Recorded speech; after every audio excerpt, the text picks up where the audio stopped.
Hi Speechies, it's Lisa and welcome back to Speech Fairies. I'm sorry I haven't been around for a while. I lost my voice. I had laryngitis for a few weeks and then I went on a vacation. But don't worry, I didn't come back empty-handed. So of course when I travel, I always try to check out the local thrift stores, and I did so when I was in Calgary, Alberta, Canada. They still have Goodwill stores. So myself and my daughter went to check it out. We both had some scores. She's probably going to share what she found, which were dolls and ponies, I believe, on our sister channel, which is Play Pixies. But for speech and language, I found this awesome game, which I've played with quite a bit and I haven't seen for a while. So I nabbed it in Calgary for $3.50. It was a nice game to get because I could flatten it very easily, and I'll show you because it's very portable. So I just kind of was able to stuff it in my luggage and it survived no problem. It's just a cute little washing machine. It's called Laundry Jumble. So I wanted to show you this book that I use often when I play this game. It's called Washing Line and it's by Jez Albro. He writes amazing books. This one is no exception. It's a really cute little book. I'll show you a few pages to get you the idea.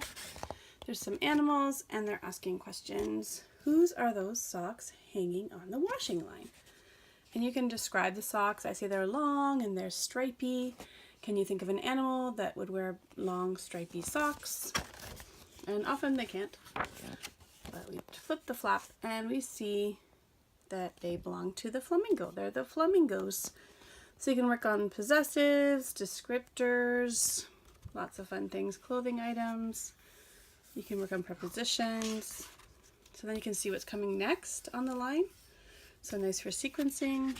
It's a blue sweater, which has really long arms and has the letter O on it. So the animals ask again, who is that jumper hanging on the line? So it's British. That's okay. Well, I say sweater.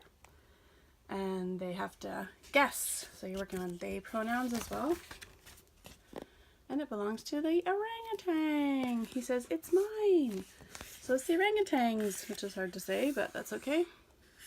This one you can't see what's coming next. Because it's so small. It's a tiny, teeny, weeny little dress. So they have to guess whose dress. So there's lots of nice language in this book, and it goes really nicely with this game. So it belongs to the mouse, and you can see what's coming next. Some kids will say it's a snake, but I'm like, no, it must be a piece of clothing, because only clothing goes on the line. And it ends up being the scarf for the giraffe. And then you see some polka dot pants coming up. And everyone's wondering whose pants they are. And it's the elephants. So then he takes them off the line and they're all laughing hysterically that they're his polka dot pants. And then, what are we going to do now? We're all wearing our dry clothes. So it's good for predicting. Can you guess what's going to happen? There's a big clue right there on the page. And the elephant gets an idea. And guess what happens? He sprays everybody. And so then they have to hang up their clothes again on the line, which is really cute. So that is a great book for speech and language. It's got lots of goals embedded right in it. And it's funny, and kids really like the funny animals wearing clothes. You can get the printables free online. I want to say they're on dltkkids.com, but I'm not 100% sure. I'll have to look that up, and I can link it in the description box below. But it basically has the clothing items. So this is the big long scarf. It's this very similar illustration that's in the book. And then you can see that it's on the giraffe. So you can match the clothing and the animals. And I printed them all and laminated them so we could use them on the whiteboard or the magnet board as a follow-up to the book, and a little bit of retell options as well. Okay, so as for the game Laundry Jumble, it's rated ages 4 and up. It is a preschool game. You could play it with school-age kids that are maybe in kindergarten. It's from Educational Insights. You have to watch out for this stinky skunk. He's left his underpants, his stinky underpants, in the washing machine somewhere. So it has a nice 3-step sequence on how to play. Draw a game card and feel inside the dryer for the matching clothing item. Pull out the clothing item and keep the card if you're correct. And collect the most cards to win, and watch out for the stinky skunk's underpants. He's very funny. So he doesn't have a card, but I show them the side of the box when that happens, when they do find the underpants. So it did come complete for $3.50, very exciting. So I want to show you the cards. So each clothing item has 3 different options for the animal. So I actually choose these out ahead of time, so I have 1 animal per clothing item. And that gives me an opportunity to pick either a simple word, multisyllabic word. It could be an artic target. So it gives me lots of options as to which ones I want to pick. So panda's wearing pants is a nice alliteration. So if I'm working on that, then I would choose that. This one is the monkey wearing pants. And the dog. Monkey is upside down, wearing shorts. The dog's wearing the shorts, or the lion's wearing the shorts. So I just choose 1 set to work with. Rabbit, piggy with the purse, it's good alliteration. Hippo with a purse, it depends what I'm working on. Hippo with the skirt, alligator skirt, or cat with the skirt. The kangaroo with the wings, and my all-time favorite, the pig with the wings. Cow with the scarf. Giraffe with the scarf, which goes nicely with the book. Crocodile with the scarf. Tiger in a tank top, another alliteration. Lion with his muscle shirt. Giraffe with the tank top. Kangaroo with the sock.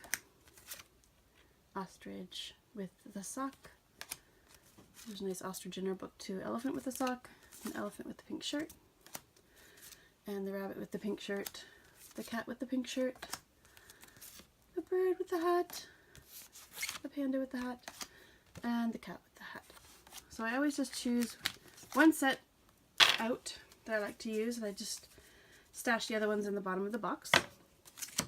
And we just take turns. If there's 2 children, I give them 10 different clothing items, so I give each child 5 if it's a group of 2. Or if I'm playing with them, then I'll give them 5, and I'll take 5 so I can model the language I want them to use. And then we just take turns picking out of the dryer. I actually call it a washer, and sometimes I use clothespins and hang them on a piece of string that's tied between 2 chairs. It takes a little longer, but it's cute. So the pants, and then I can match the pants who they belong to, or they're the monkey's pants. So I can work on possessive and clothing items. So we just take turns pulling out. And then you can do some describing. Oh, that's a really long one. That's the scarf. You can ask when questions, like when do you wear a scarf? When it's cold outside. And you just keep going and pull them all out. So they're really cute. And they look exactly like the ones in the pictures, which is really nice. And this set is like almost new. I can tell because the sock is still white. So there's a little skirt. You could make something like this yourself if you had a bunch of Barbie clothes or something that you wanted to do. And just make pictures to go with. Uh-oh. There's a stinky underpants that belong to the skunk. Ew! We make a big production about the stinky underpants. Just want to show you how great these are. They're so well made. So that's the shorts. The little hat. The wings. They're kind of iridescent. The purse. The shirt. You could call it a jacket too if you wanted to. And that's it. So that was my big score from my trip to Calgary. Some people buy cowboy boots, but not me. I buy a little game. I know this game retailed originally for like $30 or so, so I was very happy to find it for $3. So there's enough there to run a little mini session, especially if you do the hanging up of the clothes. The other thing we have is this can be the washer, and then we also have a like electronic dryer at work. So you could put the clothes first in the water and they're all wet, and we take them out of the washer and put them in the dryer, and then it gets to spin. So the kids like that part when the clothing is spinning. and then you can match it to the card. So the animal doesn't get it until it's dry. So that's it for that game. Just a cute little game I wanted to share with everyone. Again, if you see this out when you're out thrifting or at a garage sale, you know to pick it up right away because it's such a treasure. If you like this type of video, please give me a thumbs up. It helps our channel immensely. Please subscribe to our channel for more games to come your way. Just wanted to give parents and other speech pathologists and other speech language therapy assistants and CVAs ideas on what to look for when you're out in the thrifty wild. And if you can't find it, make it. So that's it for today. Please like, comment, share, and subscribe. And we'll see you very soon. Bye for now, everyone.